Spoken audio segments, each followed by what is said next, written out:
کوشش کوي د علم په مجالسو کې د ګډون او د زده کړې دا وخت دا موقع دا بیا نه راځي او موږ عجیبه خلک یو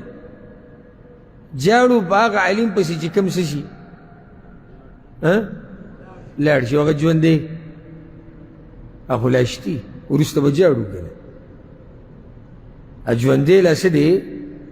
شتي وروسته به په ده پسې هم جاړو نظمونه به جوړو کله به د منبر تصویر نشر کوو کله به بیا د جومات تصویر نشر کوو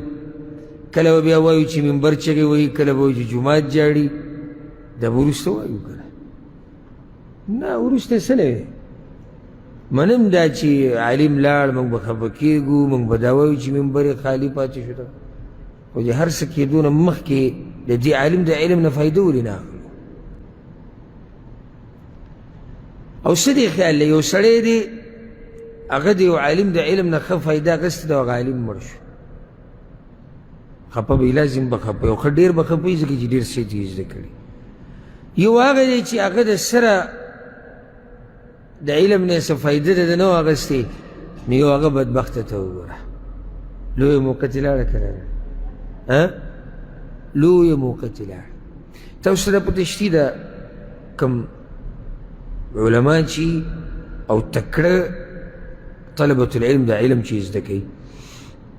د دوی یو شوق یي هغه شوق څه لکه اوس هم زما سره واټساپ کې د بعضو عربو علماو او ملګرو چې موږ یو ځای سبقونه ویلي موږ ګروپ ته په دې کې دوی هغه کم که چېرته څوک پکې یو مشر عالم پیدا کړي نو بیا به ګروپ کې میسیج وکړي وایي پلاني ځای کې یو عالم دی ډېر مشر سړی دی بس بیا ټیم کېږي پلاني ورځ پلاني ټیم سهار لمانځه نه بعد یا مازدیګر یا بل څه ټیم خواله به یې شو صحیح شو د خوا د تلو کې څه فایده ده نه لږ ساعت کې څه نه زده کړي چې دا شرف او عزت ماله راکړي چې د دومره مشر عالم په مجلس کې زه ناست شوم د هغه نه ما یو ټکی دوه زده کړي دي دا شرف او عزت دی ځکه چې اوس مثال کې د عالم مثال کې د اتیا کالو دی بل داسې سړی د کوم ځای نه ته راولي چې هغه سره د اتیا کالو تجربه او علم وي خو یو دی چې خاورو کې کېښود به چې بل راځي او کله به راځي او څنګه به راځي او پته نه چې ته به ورسره ملاوېدی شې او که نه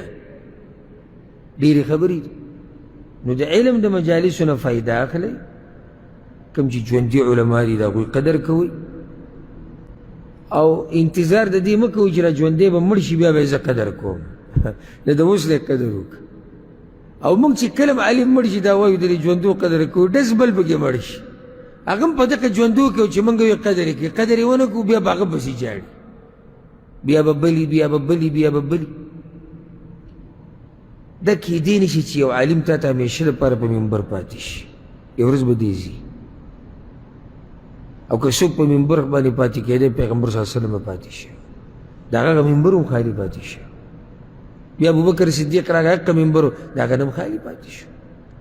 دا منبرونه دا محرابونه دا به زموږ نه مې ورځ پاتې شي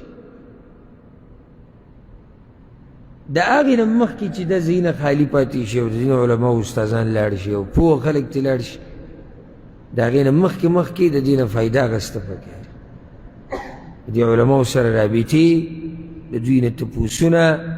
د دوی قدر د دوی احترام د دوی سره محبت چې په زړه کې د ارمانونه پاتې نه شي نو بیا به خفه به دغې چې استاد رانلاړ ما ته ډېر څه زده کړ خو چې ورسره دا ارمان یې چې ما ته څه زده کړی او ما څه اورېدلی او زه یې خواله ورغلی او ما یې قدر کړی او ما یې تپوس کړی او ما یې احترام کړی د هغې نه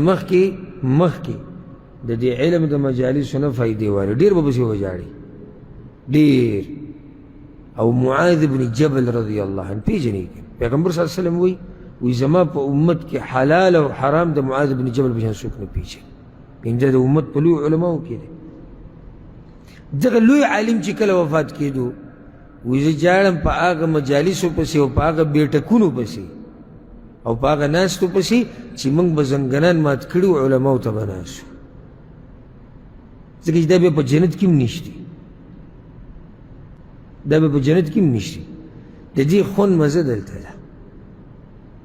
نو که د دې نه د خوند واخیستو د دې ناشنا کیفیت یي، ناشنا روحانیت یي په دې که نه یي پکې، د زړه سکون دلته یي. که خبره مې غلطه ده تاسو ته به زړه سکون راشي؟ دلته د زړه سکون دی، دلته خوشحالي د دنیا او د آخرت، دلته تجارت د الله سره ده، دلته د الله او د الله د پیغمبر خبره ده، دلته خبره د آخرت، دلته خبره د جنت ده، دلته خبره د الله نه د یری ده، دلته خبره د ثواب د ګټلو ده، دلته خبره د برکت د حاصلولو ده. دته ته بل کوم ځای کې میلاویږي؟ ته سهار لاړ شي، شپې راشي، صرف 100 روپۍ دې به جیب کې راچولې او راشي، او ورکړي دي څومره ډېرې د 100 روپو مقابله کې تا څومره څه لګولي. بدن دې خپل خراب کو، ځواني دې ختمه کړه، وخت دې ورکو، میلاو تا ته 100 لیره شو. او د علم په دې یو وړوکي مجلس کې چې ته کښېنې، لوی څه به د ځان سره ویسي. نو د دې مجالسو او د دې علماو کوم چې ژوندي دي د دوی قدر کوئ، مخکې د دې چې دوی دنیا ته لاړ شي، بیا به دوی پسې نظمونه جوړوئ. دا ما ته پته ده، هر یو چې لاړ شي بیا پسې نظمونه او شاعري او هی هی او تصویران او پلانې لاړ او هغه لاړ او دغه لاړ او داسې لاړ. دغه دومره اهم نه دي څومره چې د علماو د علم نه فایده اخیستل لازم دي. الله دې موږ له طاقت راکړي چې د علماو د علم نه فایده والو. هذا